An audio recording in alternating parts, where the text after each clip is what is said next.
getting down to the end of Genesis, going into chapter 46 and 47 today. I'm going to cover a lot of territory. Genesis 46, 1-4. So Israel took his journey with all that he had and came to Beersheba and offered sacrifices to the God of his father Isaac. Then God spoke to Israel in the visions of the night and said, Jacob, Jacob. And he said, Here I am. So he said, I am the God of your father. Do not fear to go down to Egypt, for I will make of you a great nation there. I will go down with you to Egypt, and I will also surely bring you up again. And Joseph will put his hand on your eyes. So Jacob's at Beersheba, and that means well of the oath, or sometimes it's called well of the seven. This is a place where Abraham and Abimelech made an oath. You can read about it in Genesis 21, verse 30 and 31. And in Genesis 21 and 33, it's also where Abraham dwelt at Beersheba. And Abraham also planted the tamarisk tree there. And Isaac dwelt at Beersheba. Isaac made offerings at Beersheba and also swore an oath with Abimelech. I'd just like to note that a temple is not required to make a sacrifice. Israel's offering sacrifices to God at Beersheba. And God, he comes to Jacob in a vision at Beersheba. Well, why would Jacob fear to go to Egypt? God could give him some comfort here. Well, Isaac was told by God not to go to Egypt.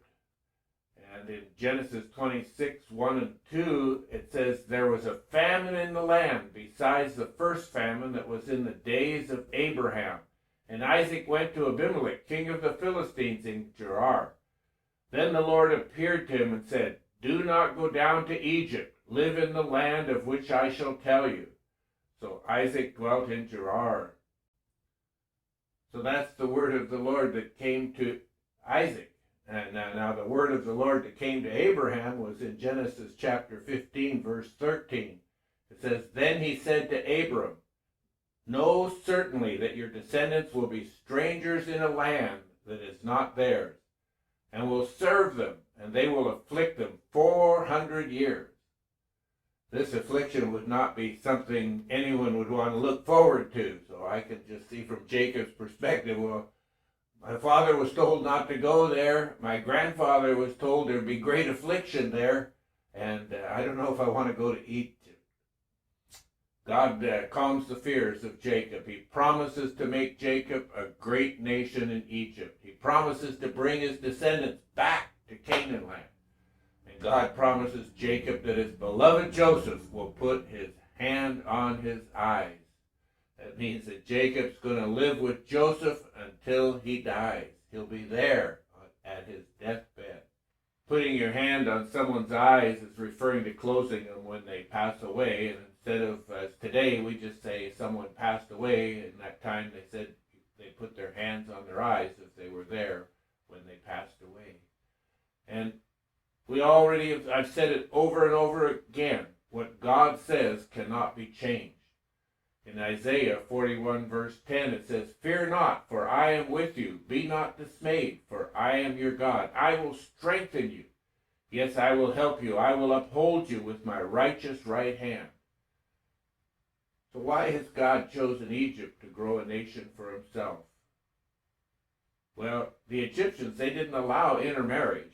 So one thing, God doesn't have to worry about Israel intermarrying with outsiders like they've been doing.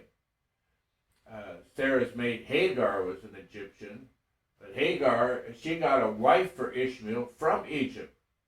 But they didn't marry in Egypt. In both cases, they didn't dwell in the land of Egypt. They brought someone out of Egypt and married them out of Egypt. If they were in Egypt, they wouldn't have been able to get married. So Israel's going to be living in Goshen, and that's going to separate them from the Egyptians. God doesn't want Israel to intermarry with Egypt, and the Egyptians don't want to intermarry with the Israelites. And God isn't in any way want the Israelites' influence with the pagan gods of the Egyptians. He doesn't want them to worship their gods. He wants them to worship him. So in 400 years, there's going to be a large nation of Israel to move back to the promised land.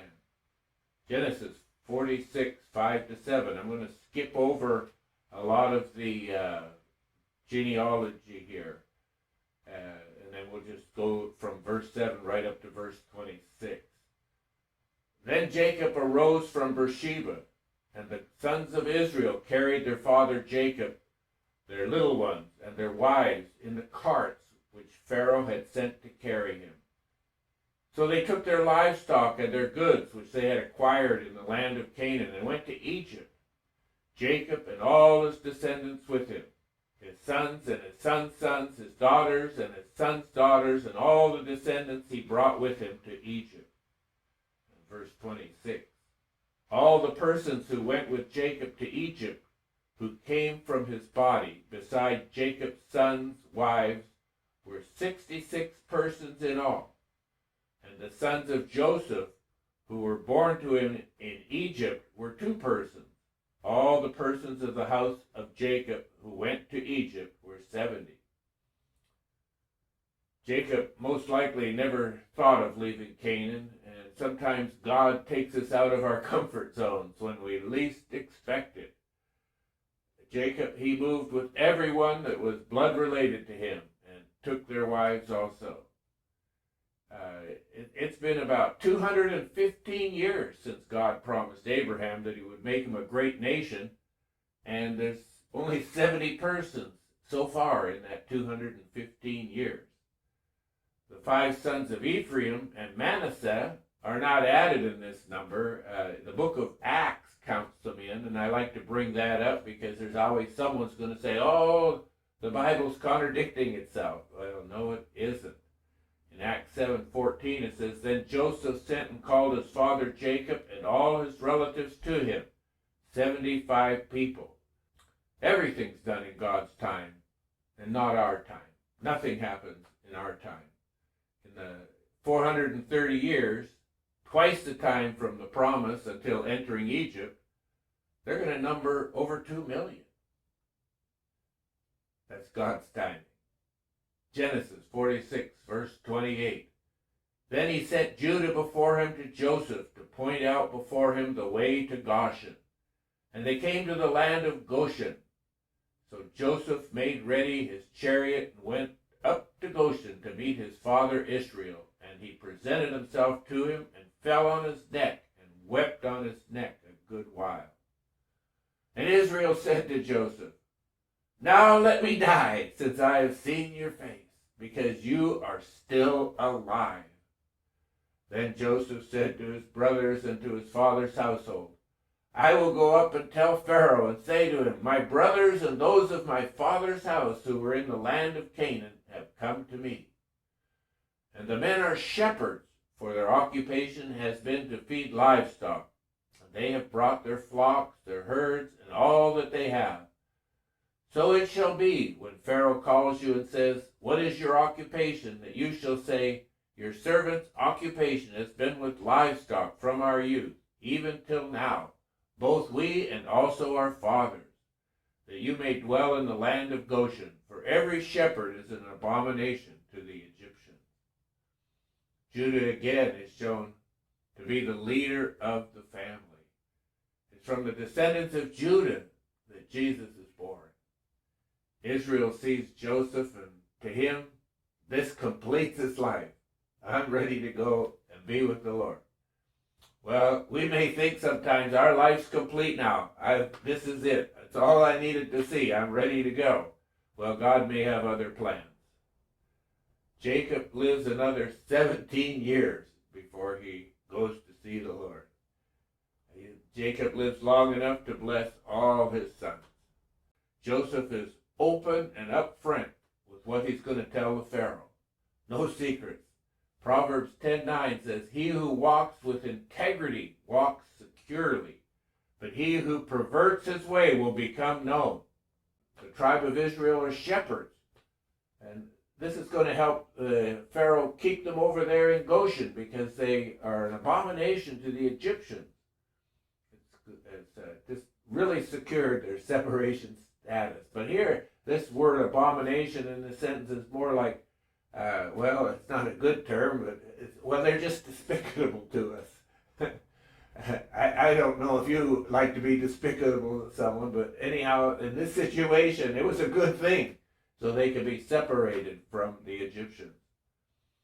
And these shepherds were a very low-class individual, and many shepherds in Egypt lived lawless lives, spent most of their time with animals, lived out in the open, slept in the fields. And the Egyptians had shepherds, but they were looked down upon. In Genesis 47, verse 1, then Joseph went and told Pharaoh and said, my father and my brothers, their flocks and their herds and all that they possess, have come from the land of Canaan, and indeed they are in the land of Goshen. And he took 5 men from among his brothers and presented them to Pharaoh. Then Pharaoh said to his brothers, what is your occupation? And they said to Pharaoh, your servants are shepherds, both we and also our fathers. And they said to Pharaoh, we have come to dwell in the land because your servants have no pasture for their flocks, for the famine is severe in the land of Canaan.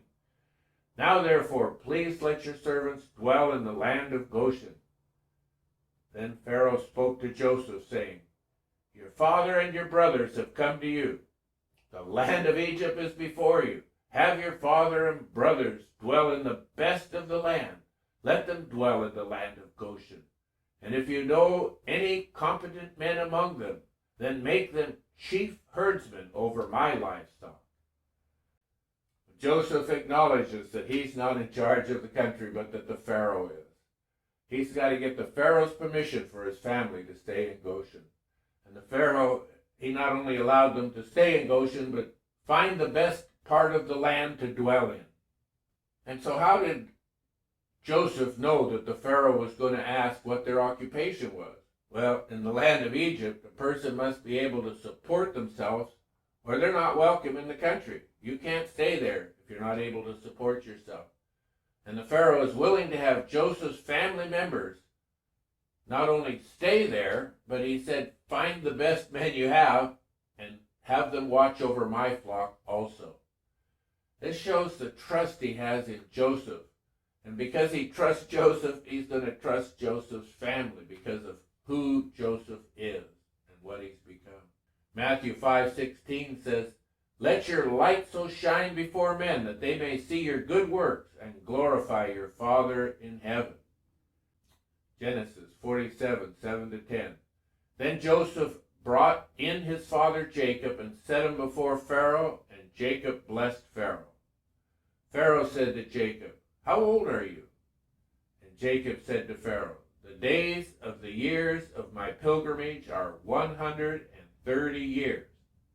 Few and evil have been the days of the years of my life, and they have not attained to the days of the years of the life of my fathers in the days of their pilgrimage. So Jacob blessed Pharaoh and went out from before Pharaoh. Jacob, he's telling the Pharaoh he's on a pilgrimage. He doesn't look at Canaan land. He doesn't look at Egypt. He doesn't look like any place in this world as his home. His real home is in heaven. He's just a stranger passing through.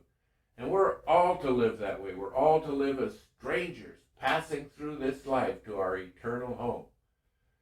1 Peter 2:11 and 12 says, beloved, I beg you as sojourners and pilgrims, abstain from fleshly lusts which war against the soul, having your conduct honorable among the Gentiles, that when they speak against you as evildoers, that they may, by your good works, which they observe, glorify God in the day of visitation. And in Hebrews chapter 13 it says, therefore let us go forth to him outside the camp bearing his reproach. For here we have no continuing city, but we seek the one to come. That's the Christian walk.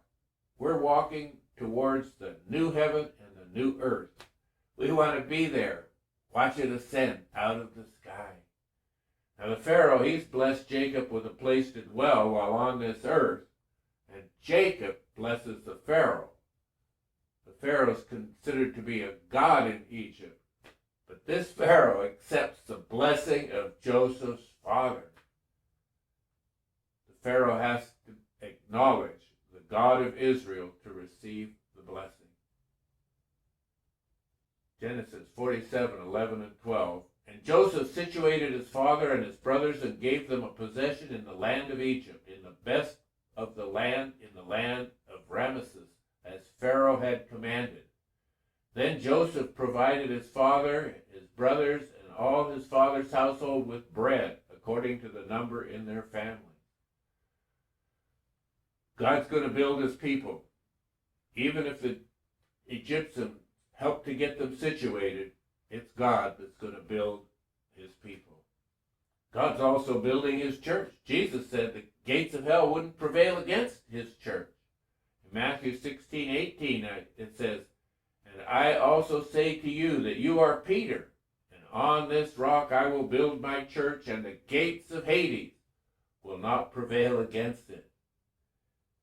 God's nation and God's church are earthly. We're all going to be absorbed into the kingdom of God. But God's kingdom is not of this world, and we will all fit into his kingdom forever. Genesis 47:13, now there was no bread in all the land, for the famine was very severe, so that the land of Egypt and the land of Canaan languished because of the famine. And Joseph gathered up all the money that was found in the land of Egypt and in the land of Canaan for the grain which they bought. And Joseph brought the money into the Pharaoh's house. So when the money failed in the land of Egypt and in the land of Canaan, all the Egyptians came to Joseph and said, "Give us bread, for why should we die in your presence? For the money's failed."